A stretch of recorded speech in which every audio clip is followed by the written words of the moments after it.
Good morning, everyone. This is Rev Lorena, the Old Sage. This is August 20th, 2025, and this is my Sunday morning service on Wednesday night at 7:30. And it's not either one of those times, but it's Wednesday. It's close, okay. But I'm moved today to talk about Rinpoche and the cockroaches. That's what I came to talk about. I'm a science of mind, religious science minister. I'm also a psychic, and I have had many intuitive experiences, and I've lived a life in many places. One of them is the monastery up in Woodstock, New York. And I was up there for some time as a layperson. My ex-husband became a monk, and I was fortunate enough to be able to stay with him for a while. And I still understand, and I love Buddhism. Buddhism and Science of Mind are sister organizations for sure in so many ways. But now we're talking about ascension. We're talking about, in as far as the zeitgeist, we're talking about the ascension and how we're a light going to raise our energy so that we can become oh so much more cosmic. And I see on YouTube, I see everywhere how we're making a race of it. We're making. I'm more cosmic than you are.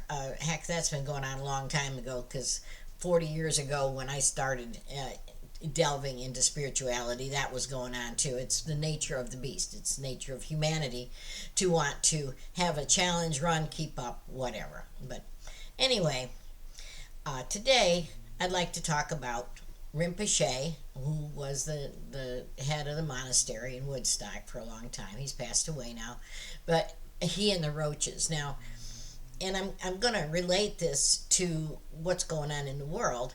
Um, Buddhism doesn't believe in killing anything.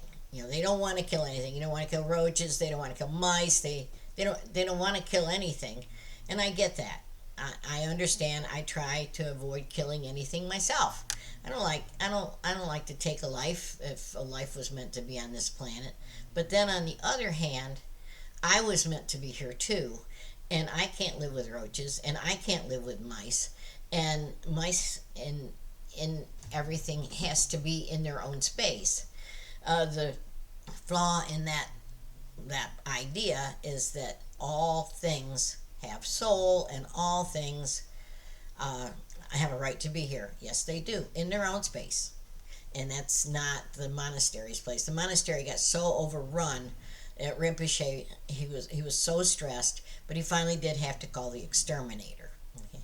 Now I'm saying that because I'm looking out at life right now, and I see that playing out with the Democrats and the Republicans. The Democratic Party used to be, and it used to be just a party of peace, love, hippie self, peace and love. Take care of everybody. Don't do no harm. Be kind to the earth and the environment. And I understand that, and I agree with that. But all access, I was told in a vision, well, in one of the booming voices, I get those occasionally, that says all access is wrong. All excess. Okay. Well,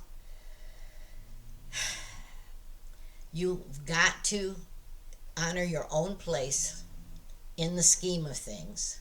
And you've also got to stop being uh, aware or thinking that every single thing has to, life and death is an ending and beginning. That only actually reflects your idea that life is it's non-permanent. We're gonna die. Well, yeah, we are. Okay, but that doesn't mean we're gonna die. That means that we're gonna shed this body. And a bunch of cockroaches up in the Woodstock Monastery on KTD shed their body, and so did a bunch of mice, so that they could be reborn someplace other than in the temples and in the houses and where they didn't belong. Okay, um, and that it's compassion gone overboard. It's compassion in excess.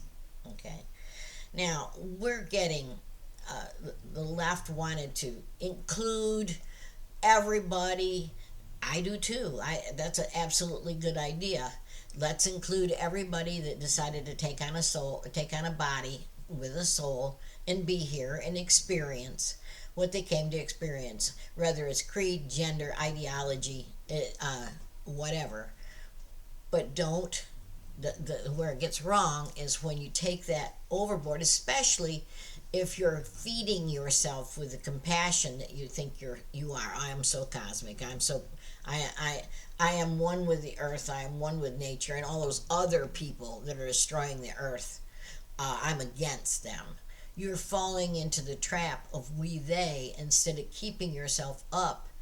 And honestly, that spiritual cosmic understanding, spiritual understanding, any spiritual understanding anywhere, as far as I've ever seen, that tells you, teaches you that we're in this cosmic bubble together and that we all need to think, act, and be peaceful and play out our own particular lessons and move away from fear. The cockroaches were not afraid of the exterminator.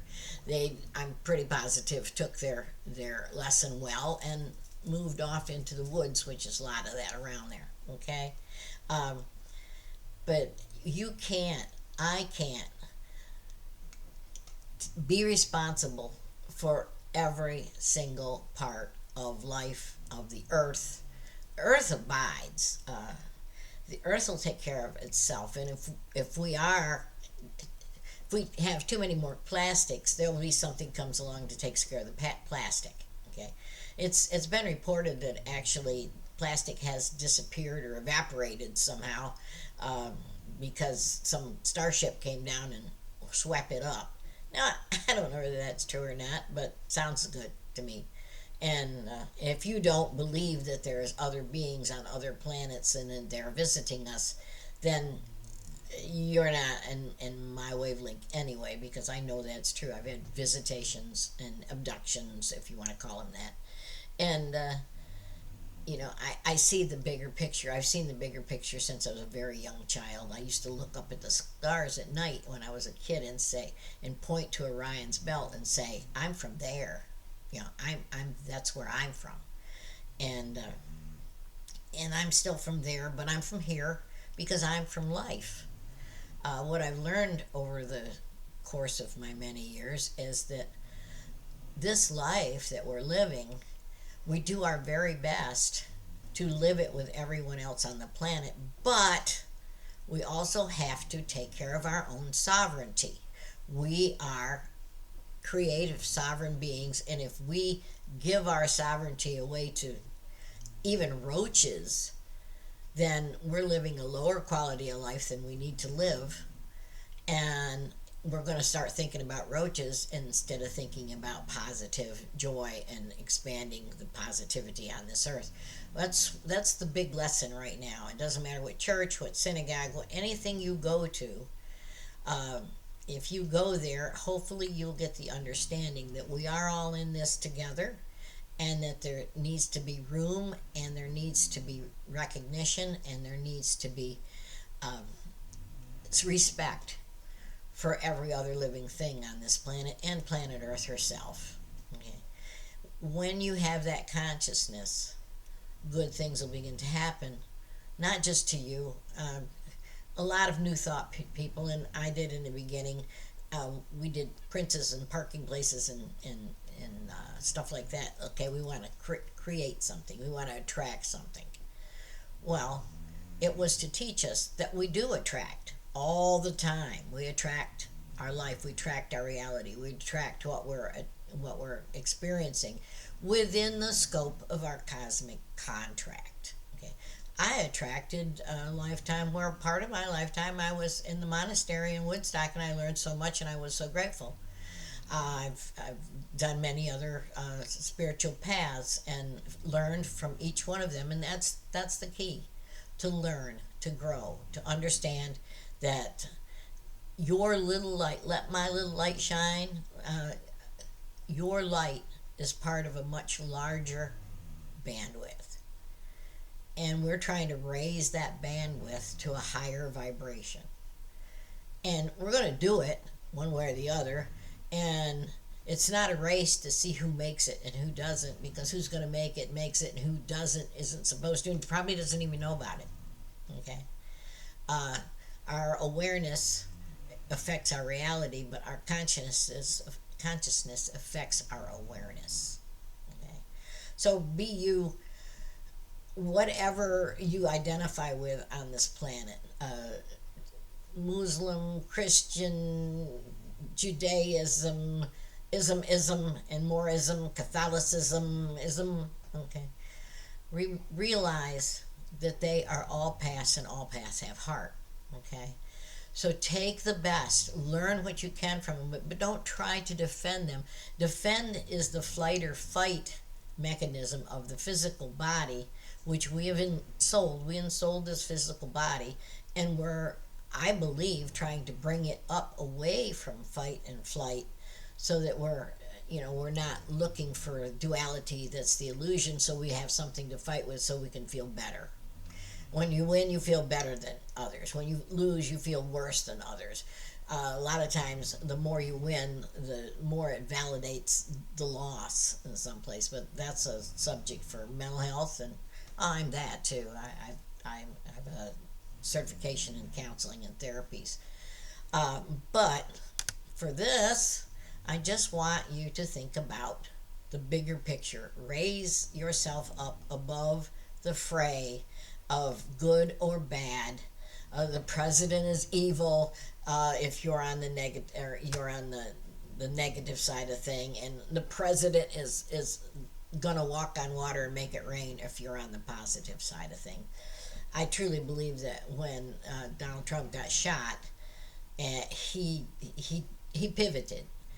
Yes, he certainly does exude kingly qualities, but he's a king soul. That's another thing, that there's different kind of soul groups, and there's kings, there's scholars, there's sages, there's priests, there's merchants, or lay people. There's all kinds of different soul groups, and it's kind of like, okay, are you in a trade school? Are you going to study electronics? Are you going to study computers? Are you going to study welding? And for the course of your time on this planet, in many lifetimes, the overall theme would be that, well, he's a king soul. We don't have too many of them. But he's now trying to be the good king. Okay. And bless him. Also, bless the United States, and bless the world, and look for peace. We all desire peace, I believe, unless, of course, we're making money off war. And then we're in a lower vibration, and probably won't, rather than fight that that lower vibration, ignore it. What you don't place your attention on doesn't grow. Okay? Did I say that right? What you place your attention on grows. So what you don't place your attention on withers. How's that? That works. Okay. I'm not editing this. I wouldn't be editing if I was doing my Sunday morning service in front of my congregation, which I don't have. You are my congregation in a way, but I'm doing this because I got a download that says this is what I need to do. And a download is inspiration from spirit while you're meditating in the morning. So now what I'd like to do is I'd like us to take a moment as I close this brief soliloquy of what we call a science of mind treatment, or affirmative prayer for the peace, for coming to balance. Let's do it for the United States right this minute. So get comfortable. Okay. If you can, put your feet on the ground. And if you're driving, just listen, but don't get too comfortable because you're driving. Okay. But anyway, get comfortable. Close your eyes if you want. And just take a nice deep breath in. And then hold it for a second. And then take the breath out through your mouth and release it. Take the breath in. Hold it. Release it through your mouth. One more time. Take the breath in. Hold it. Release it through your mouth. Feel yourself becoming more and more centered and more receptive to light, love, truth, wisdom. So now I'm speaking my word, because my words, your words, all of our words come to us fulfilled if we speak them with intention, clarity, and resonance. And we're resolute. Okay? So I speak this word today for the United States of America. And I see all the states, all the peoples beginning to understand the balance that needs to come between the two parties, the two ideologies. There's good in all things, and there's negative in all things, and we are the balance keepers. So I choose to be the scale of balance, and I choose that for you. I choose that for anyone listening. We rise up above the fray, above the we, they, this, that, and we become balanced in our own energy, in our own consciousness, and therefore ultimately in our own environment. I give thanks for the peace and the balance that we generate at this moment, because as we find ourselves in our heart space, think of, receive, give peace a chance. We can affect the consciousness of the globe itself. So I see the United States of America flourishing, abundant. There's jobs for everyone. There's freedom of faith and culture. There's joy. We can then again open our arms to people in other countries within reason, within the law. Right now it's a reset, and we're grateful to push that button, get rid of all that that duality, they're wrong, whichever side you're on, and rise up above it and see that we're all human spirit, we're all inhabiting a body, and we're all having a human experience. Let's do that with solidarity and also with our own personal sovereignty. I claim sovereignty, I claim solidarity, I claim peace for the United States of America. And as I release this word into the creative law, my words come to me fulfilled, because I know this is true. I know this is possible. And I simply say with joy in my heart, thank you, Spirit, and so it is. I hope that resonated with you. It did with me. And I hope you have a wonderful and blessed day. This is Wednesday, so it's hump day. Okay? So ride that camel. All right? And rise up above the fray and stop looking at your neighbor with suspicion, because you've known him for a long time. Lifetimes. Okay? Well, fare thee well. If you'd like to know more about me, I have books out. I forget about that. I should plug myself a little more. I have Duality is the Illusion. I have Reunions in the Afterlife, which is about the other side of life, and things that I've gotten from downloads and from hypnotherapy sessions with others about the landscape and the doings of the spirit world, the lower fourth or the upper fourth and lower fifth dimensions. Okay, and I also have Down and Dirty Tarot. I do tarot readings. I do readings at the Renaissance. As a matter of fact, the Renaissance is getting ready to start. It'll start this coming Saturday morning in Pittsburgh. I will be in the Pittsburgh Renaissance Festival in my corset, in my happy place, uh, offering tarot, palm astrology, and mediumship to others. If you'd like to know how to get in touch with me or more about my channel, uh, or more about me, look at my webpage, celestialtime.com, and you can find that out. Don't forget to like and share and subscribe to this channel because it helps me out a lot. And I promise I'll get better and better at this and be more and more consistent. All right? Well, you guys take care. I love you all. I love love. Okay? Bye now. Farewell.